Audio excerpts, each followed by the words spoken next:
How's it going there, everybody? It's Mr. Zen over here bringing you guys a brand new Nanatsu no Taizai chapter discussion. And for today's anime, guys, we're going to be talking about is chapter 240.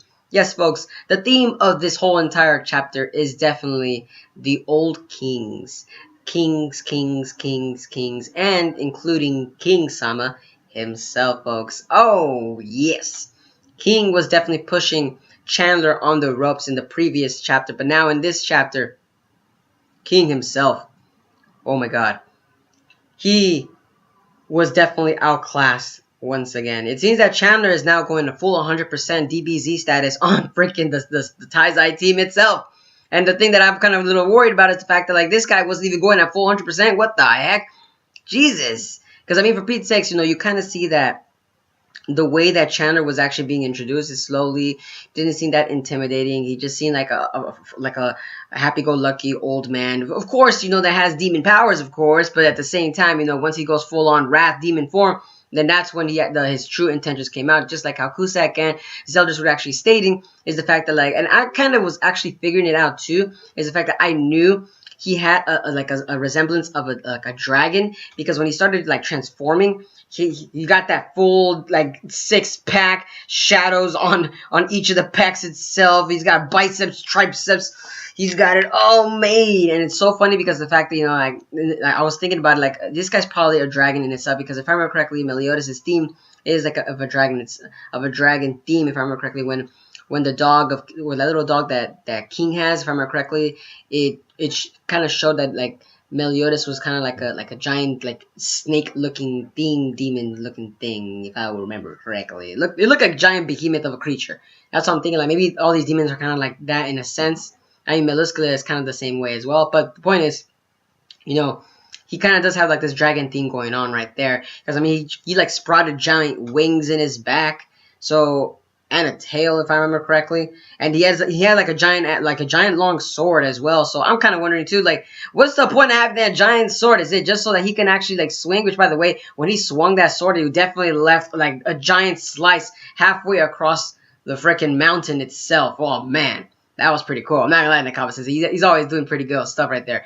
But anywho, like I said, you know, like I said, that this actual whole entire chapter is definitely based on the King theme itself, because Gloxinia and Dolor are actually, they're here in this chapter, or at least at the end of the chapter, and I'm kind of curious as to what's going to be happening with them against the fight against Chandler. I want to see what Chandler's going to do 400% against the Dolor and Gloxinia, and what makes them actually, you know, unique back in the day, what made them stand out, you know, like, I mean, for Pete's sake, all these giants, they can mold earth, you know, all the fairies, they can manipulate the nature itself, or do like their own special techniques with the actual spirit weapons. But like I said, what makes Dolor and Gloxinia very special? And that's the thing I want to know. If we're going to get a flashback in the next chapter for Dolor and Gloxinia to explain as to how they actually came about with the Ten Commandments themselves, or why did the Demon King itself actually chose specifically just them instead of, you know, choosing any other ones.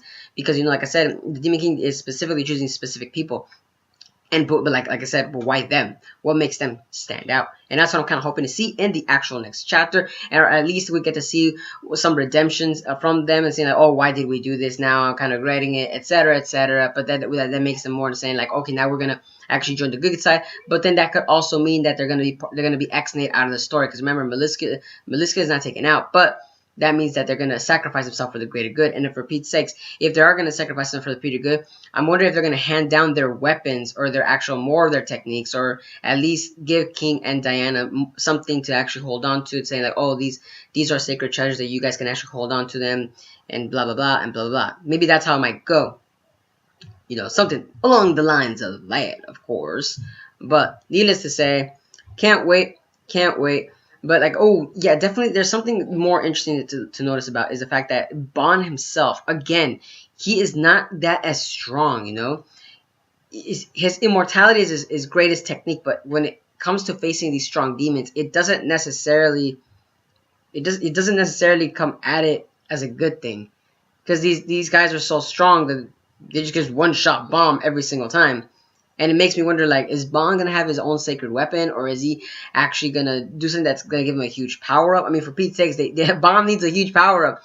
He's the only one that's able to keep on the freaking defensive lines right now, Because, I mean, King is down.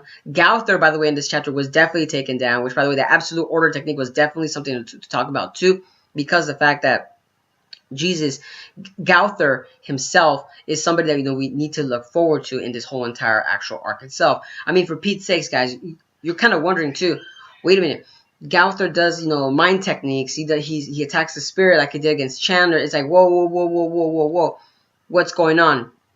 Without Gauther, we won't be able to actually have that kind of specific fights. You know, fights that we actually might get to see, like, you know, like these actual intuitive fights. Because not all the Taizai fights themselves are all basically just like brawn and shonen epic fights. No, you know, there has to be some fights where, like, oh, I need to use my mind a little bit. I need to trick this guy into thinking that, oh, it's going to be like this. It's in this certain manner. Instead, I'm going to actually fight you in this manner. But because I tricked you into doing it in this manner, in this specific situation, now you're going to fight me like that. You know, that's how I kind of see Gauther's fights go at it. But we might not be able to see that because the fact that, you know, Gauther's been taken out or his body's been, like, dismangled. So because of that absolute order. So I'm wondering, too, if Gauther is actually going to take out his soul maybe and transfer it into another person. Hoping to see if that's going to be happening, because that body, that doll body that he has, it doesn't really work. If that absolute is only working on Gauther's actual the doll physic itself, or is the absolute on the soul of Gauther himself? That's what I'm kind of curious. Very interesting to think about too. And if it is on the soul, that makes that would make Gauther he's not gonna be useful throughout the fight of the Demon King itself. That won't make any sense then. What's Gauther's role then? He's just gonna be standing there on the sidelines. I kind of feel bad for Gauther now. I really do. I'm not gonna lie to you. I really feel bad for Gauther. Oh man, damn. Oh well. Let's go and see how it's gonna go. Because I mean, Escanor is also taken down.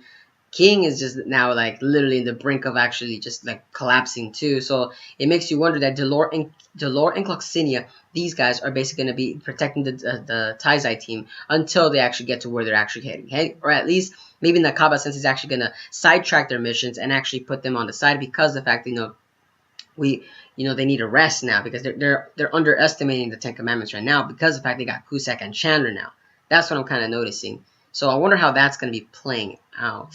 And Escanor is taken out, so one of their big players is taken out. And Esterosa is coming back onto the scene, so gotta be careful there, guys. Gotta be careful there. The Taizai team is definitely going to have their hands full on that. And, of course, Merlin's actually taken down as well. She's shown her actual true form, so it makes you wonder how Nakaba is going to do this. So Delore and Gloxinia are basically the ones that are actually going to be going about it. They're the ones that are going to be actually taking down these guys.